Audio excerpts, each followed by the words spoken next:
Mau gì vì mọt đây thầy hoa hay là bơi làng cô nước ta em riêng vốn đòi bờ làng ô cái đi ấy ní hai nơi thì dừng đấy cứ nơi ní vốn lưu ra giờ đây mình dùng mình 15 gram bầm bẹ cho mồi những fly bị khé khé tao bờ làng vốn to này trồng máu dương đã lấy nha.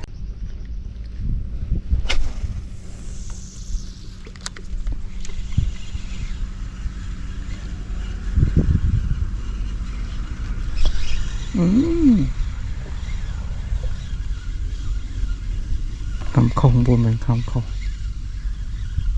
khóc phá nữa.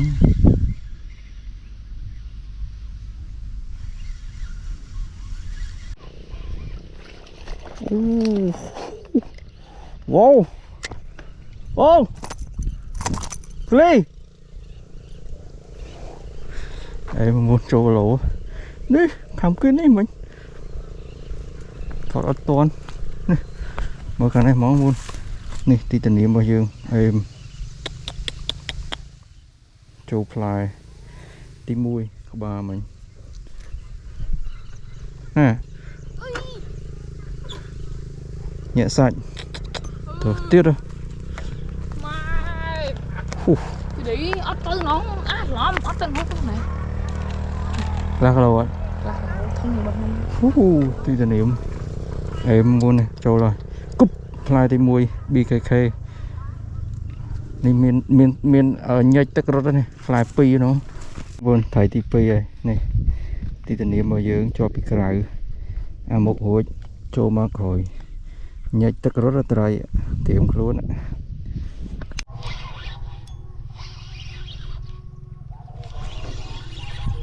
trời ơi hụt bát anh rồi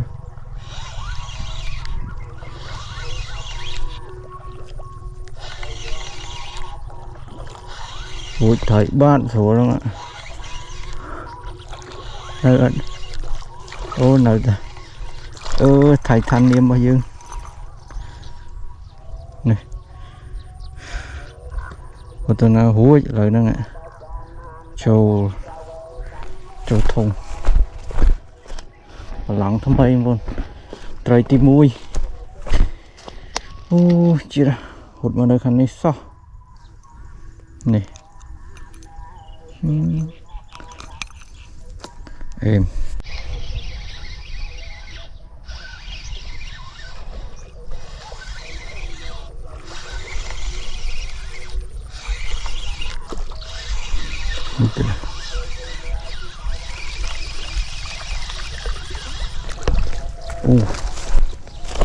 này rừng trơ chà bắt vô luôn không phần nào này một tí rô thôm này có đầy chú bà ra này mặm ôn đã phá là anh không nát chia tì rồi tầm mong pin đạp ấy để mở bài hai cao tí đó chúng xuống phần đặc biệt và cùng mấy một cảnh video mấy rồi dương tới cái đó một lon chua để chia sân nhà mũi bóng bố là sân nhà mũi luôn này thà thời là máu chơi tí phi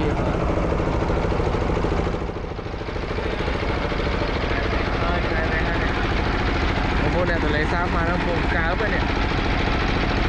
chắc là tôi lấy đây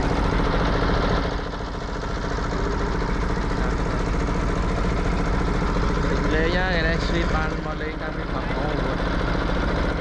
mới bây giờ lên mới cái này khá là đẹp kia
ជំរ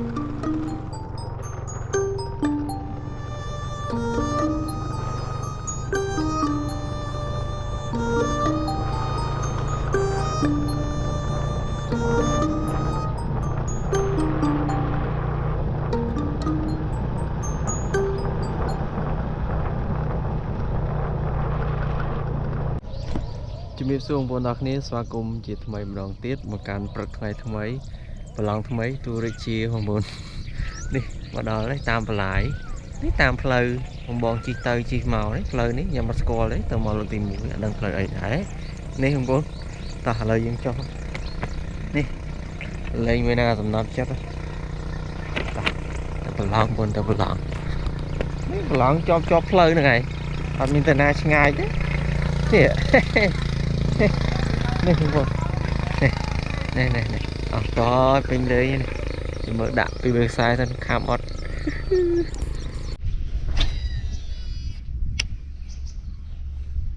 សួស្តីបងប្អូនដូរមកដល់ប្រឡងថ្មីនេះ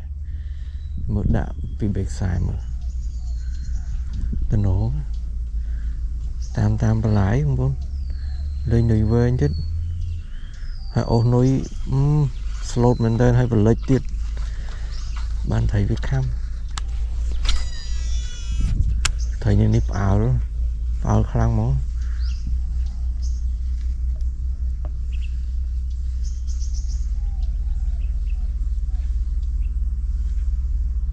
អូនចង់បងលាក់មួយចឹង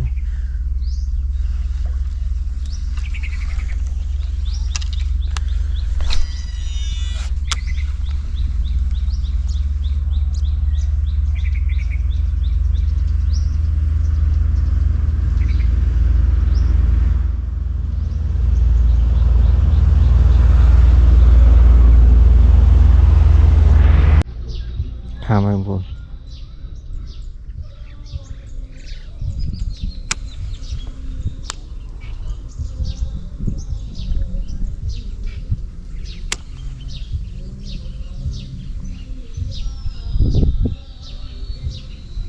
លេបទីសិនណាណប់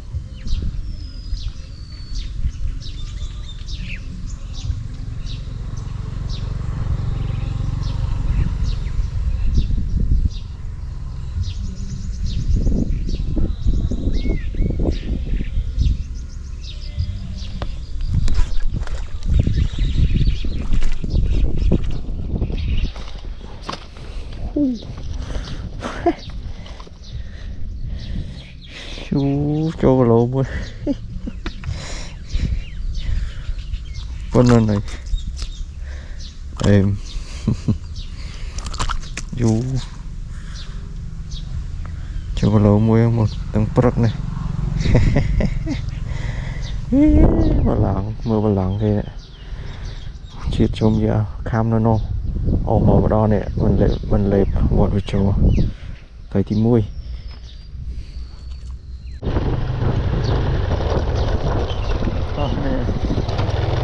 ឥឡូវចាស់តំបន់គង់តែជ្រៃប្រឡងហើយហើយគប់ទៅលើវិញបានមួយលុកចូលអូសួស្តីបងប្អូនប្លង់អាត់កំបាំងនេះប្រឡងនេះគប់តាមស្រួយជពាក់អាក្រួយនឹងពេញនឹងក៏បានតិចឯលុកព្រៃឈរកណ្ដាលព្រៃបណ្ដោយ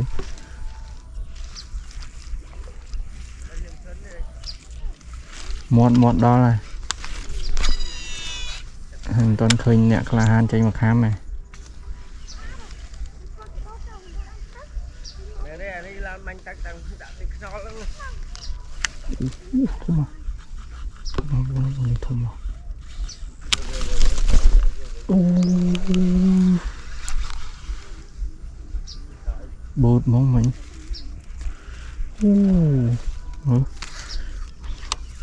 វាខំអត់ឈប់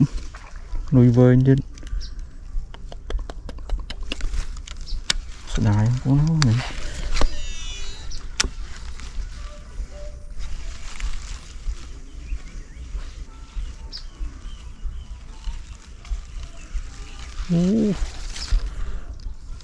សងសឹក buồn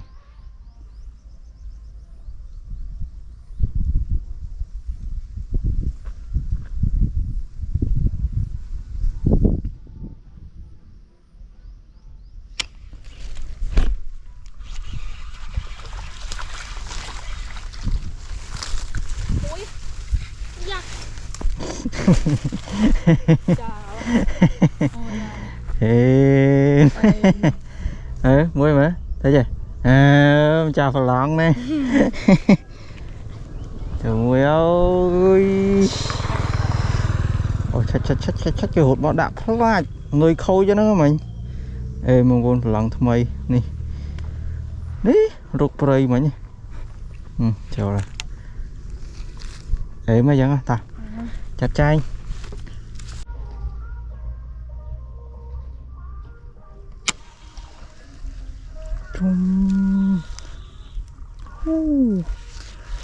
thấy tụ khám mới bờ lên với nha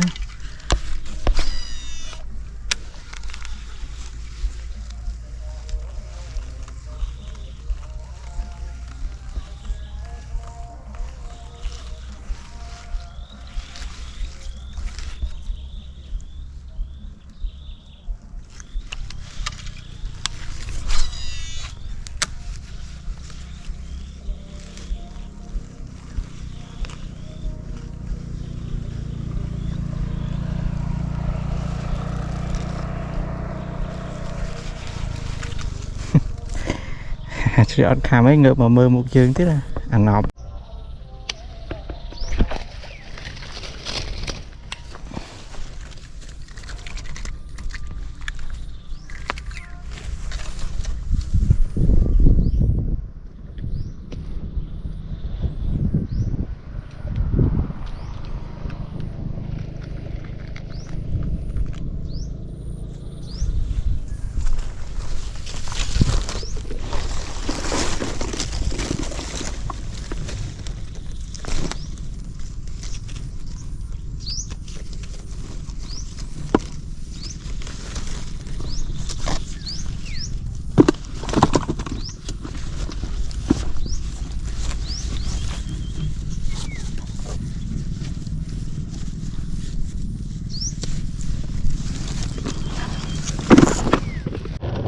đó bờ lòng mới chia ra vô nó riêu này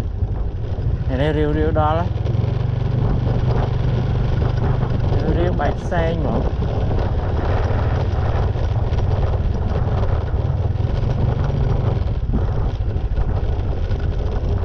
smart giờ bỏ cá với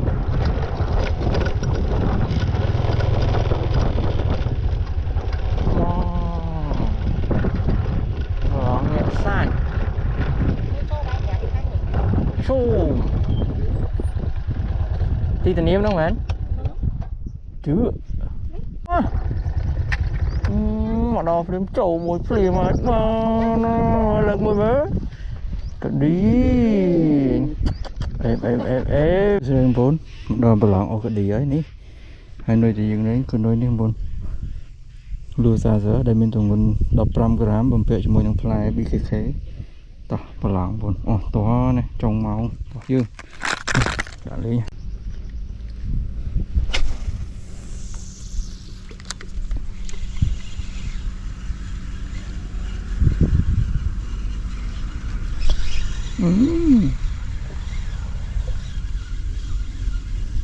Cầm không buồn mình cầm khổ phá nữa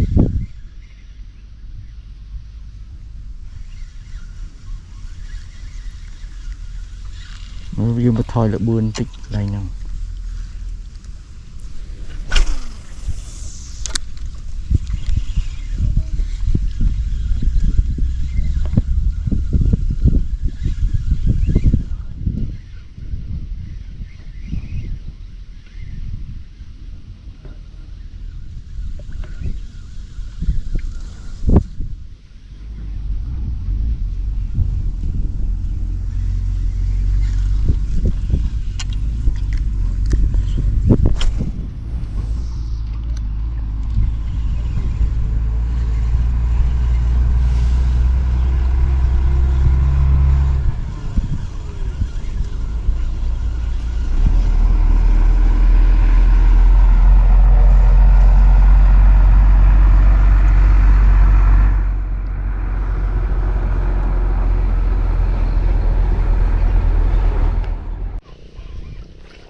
Wow.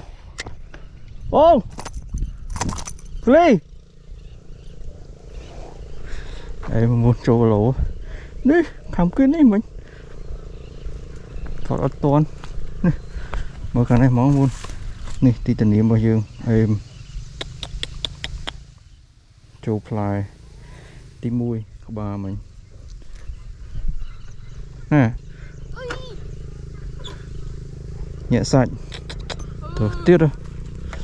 Mai. Thì đấy ớt tư nó lắm ớt tư nó này. Lạc lâu ạ. Là không được. Tí tình niệm. Em luôn này, trâu rồi. Cúp fly tí mùi BKK. Này miền ở nhách tất rốt này, fly pi nó. Vốn thấy tí pi này, này. Tí tình niệm bao dương cho bị cài. À một hối cho mà khỏi. Nhách tất rốt ra trời tiệm luôn ạ.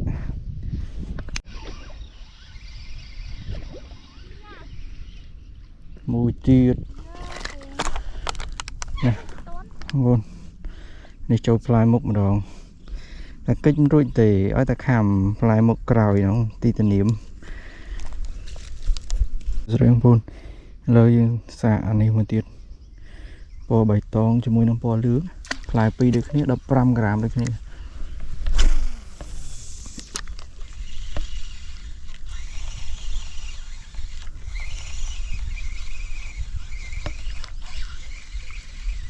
Lấy như là ô hình lươn tích cho cái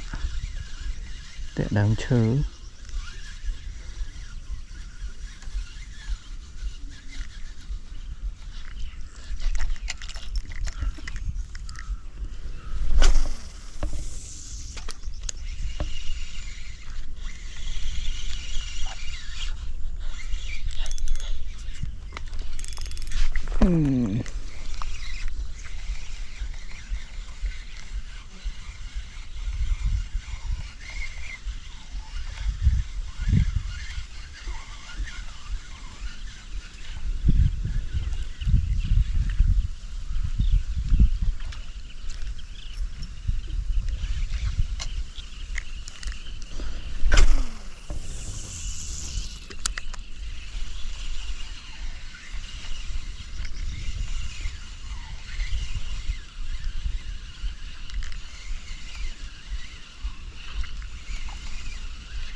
Trời ơi,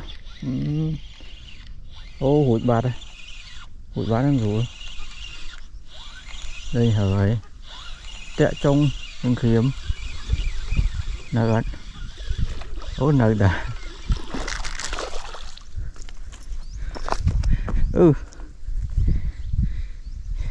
Nên bọn tay nồi thầm mày. Bộ bài tòn mà đó. Anh ấy có đập hẻm gram này. Châu trong sái của mình. Đi trời ạ. Ám châu ấy nè, tẹ đau những khiếm này mình. Em này. Mùi tiết ơi. Chỉ biết xuống phồn tạc này, xuống xóa khung mỏ can là 2 ngày tròn. Là ô vào lòng khang tu đi chiêng vô nè trẻ riêu tam ôn smart và chạm phúm còn nòm mà lên. Là cái đi trong khối vào lòng thử pan mình êm á. Xa lắm quá, vào lòng nè. Phía xa bên tên mình tranh nó từ xa mà nè, vào lòng khỏi có nó ạ. Tại tên đang xa vào lòng nâng. Đây là ta tập hò ban bầm bầy nuôi sò ban bay cái đi ban pram cái đi lên plat mình quay ti tình yêu hay nè cái đi lại đục đập pram gram để tiếp tới chỗ stock mày nhá lỡ mơ là tập hò luôn cái đi lại vì đang ấy mà toàn bạn bay con muối này khăm một con thử cái tôi cái thử thầy khăm chết các bạn khăn vô làng cô bạn pram các bạn lời tao mơ là tập phó này cái nó bể ôn là tập phó là này con nát chia tì rồi tầm mong pin đập ấy mở bài hai cao tí đó này không buồn thầy đợt nhắm bài bờ lỏng auto hay bờ lỏng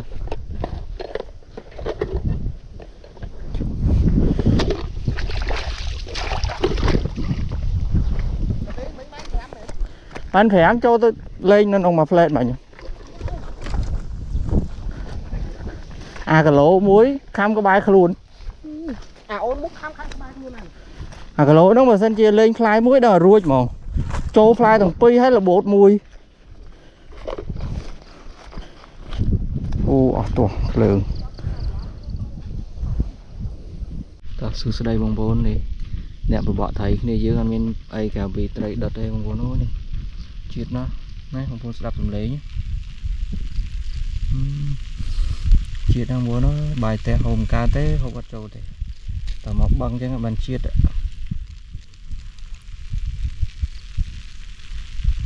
nên đây một lục đam cho xa ra bồn nè bông bồn mà chạp lỏng mơ một tí mà chạp lỏng đó và ấy mà ngày nắng ban bầm bậy cái ba đấy tầm mà cái nạt ngáy em chạp lỏng ban bán ngày nắng ăn phi rồi cho mấy này tiền là cái chốn trong có lại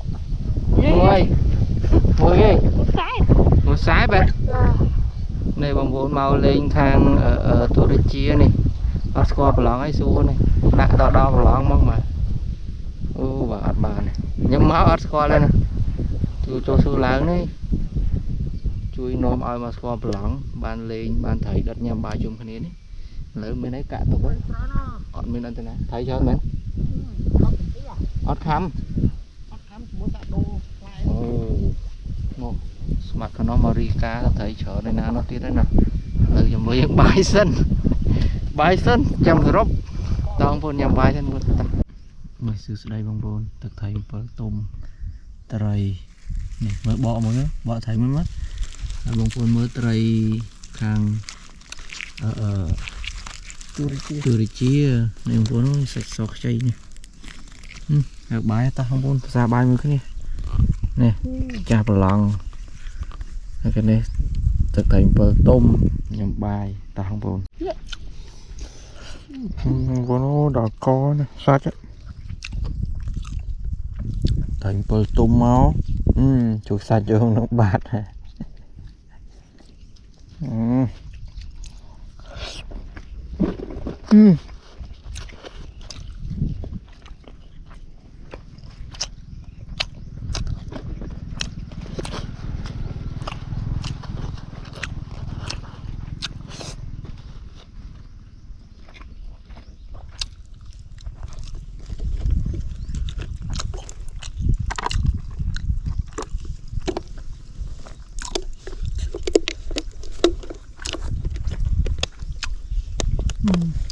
gì đó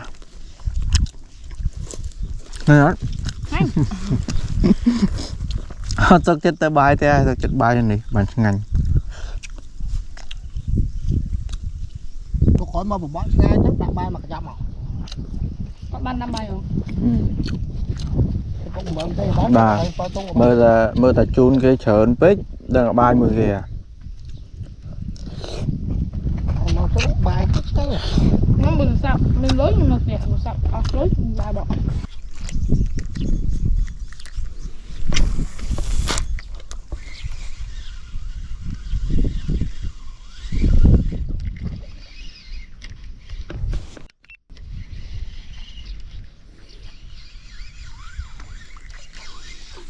học đó là cúp ở bậc khăm hải lái mơ sang tiền mơ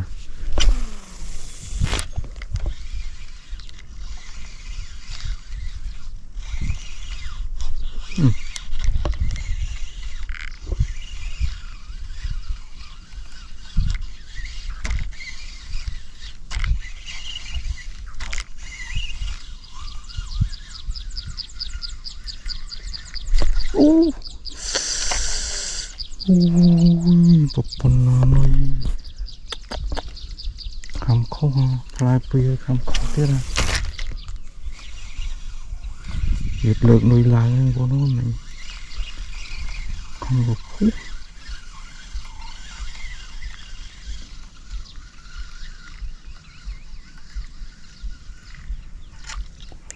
ui sẽ đai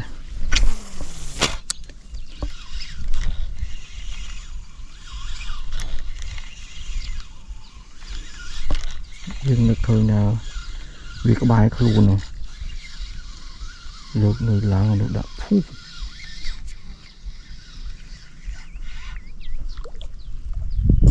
đây băng bồn là tranh pi bờ làng tôi đi chia dương bọc tên là vì tôn vào đầu khi tham phơi không nóng đấy chất mơ mà mảnh tay tôm muối cái lẩu chỉ đọc pin tí phơi không nóng tay phơi này ở sân chụp liền ấy ô chia trong da tìm cá đấy mà là xuống đây nhé và tầm khăn đào nấu thế ôm nằm nào tới là hốt này ngày mai hái lên ban tầm muối băng bồn lên ban tầm muối cốt hampi bay con muối bây chắc là lấy mẹ đô vào lắm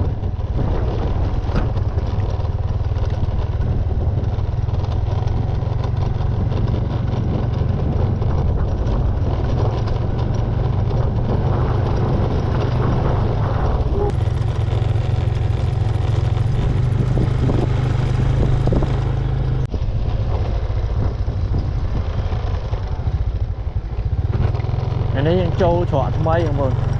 ai vào làng nó bọc ở tôi nên là muối vậy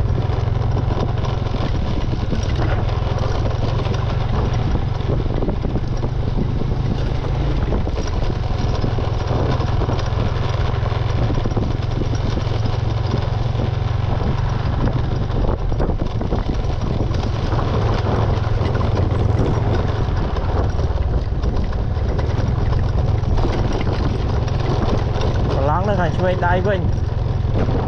độ làng nó nghe độ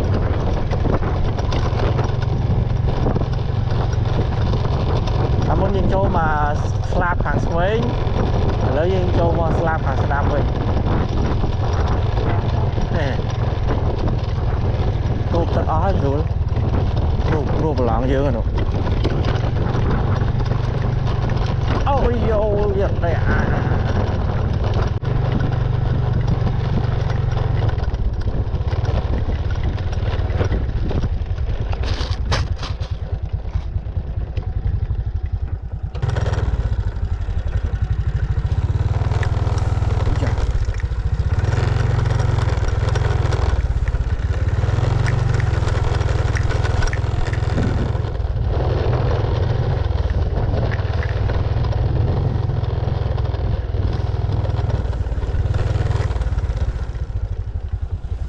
tới tiết ban này tay ban tay tao chlong tuôn tới trong nắng tôi khơi một tí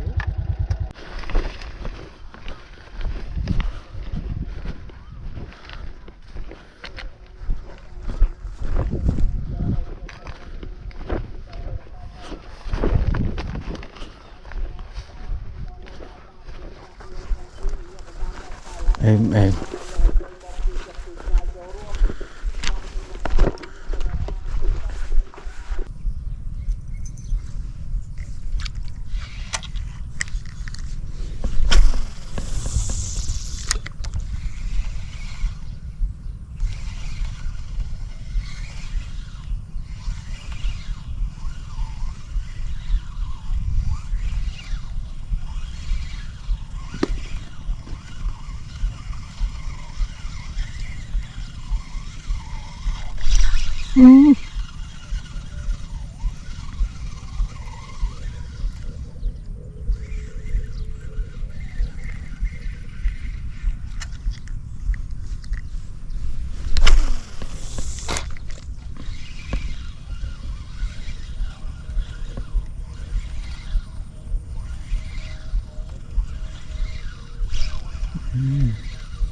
thăm đó là thầy không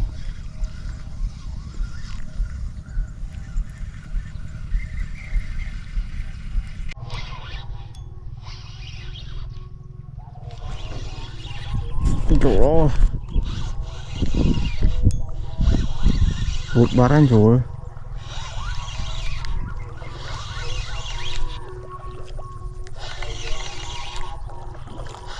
vụt thấy bạn rồi không ạ ô nào thầy thanh niệm bao nhiêu này một tuần nào hú lời đó ạ châu thùng lặng thâm bay luôn trời tim mui ô chị ra hụt vào nơi khăn này sao này em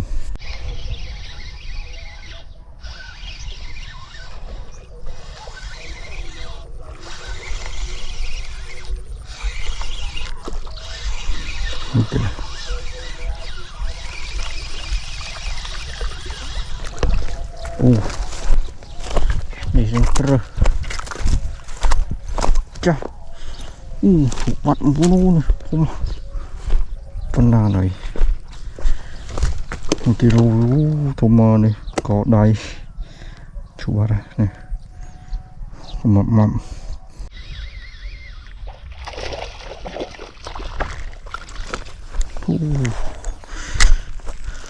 em mới thấy ra tuần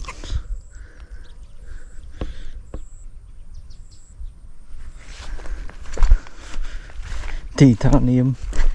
ôi ngày nay thấy ở đã bắt camera khăm rồi này pi fly luôn đi từ niệm dương bình bụp em một con trâu coi cái trâu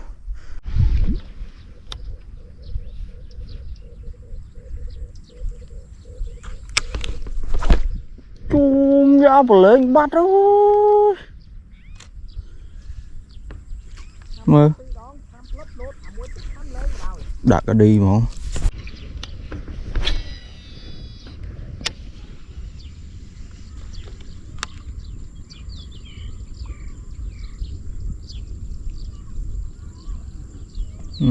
tụi đó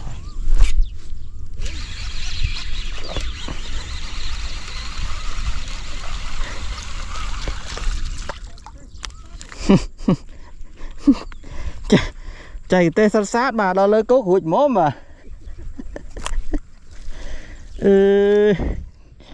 cho vào lặng không có nó tray ngày năng camera thơ túc phong thấy phong là nuôi cái đế nhưng ao sầm rạ thì sao này như cái đi bao giờ ở vì sầm rạ ở xuống luôn này nấy gì đạn người sro ấy mà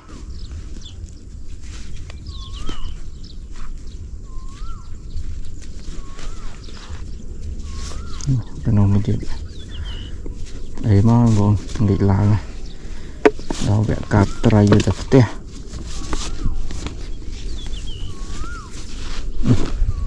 này ấy mà mình lấy nắng ạ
Mau gì vì một đây thầy hoa hay là bơi làng cô nấc tại em không buồn tạm món khám ăn nóc chết á này kim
Ui ba đây. Ô bông mình vốn lộn sai mình mà thà cho thấy là spray á trước sai băng lần pi vậy này lử dưới chốt chay này mùi tia đang kiếm nơi muối vô ban pi này để thành một chiếc group bầy.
Yêu hụt một cái chọ.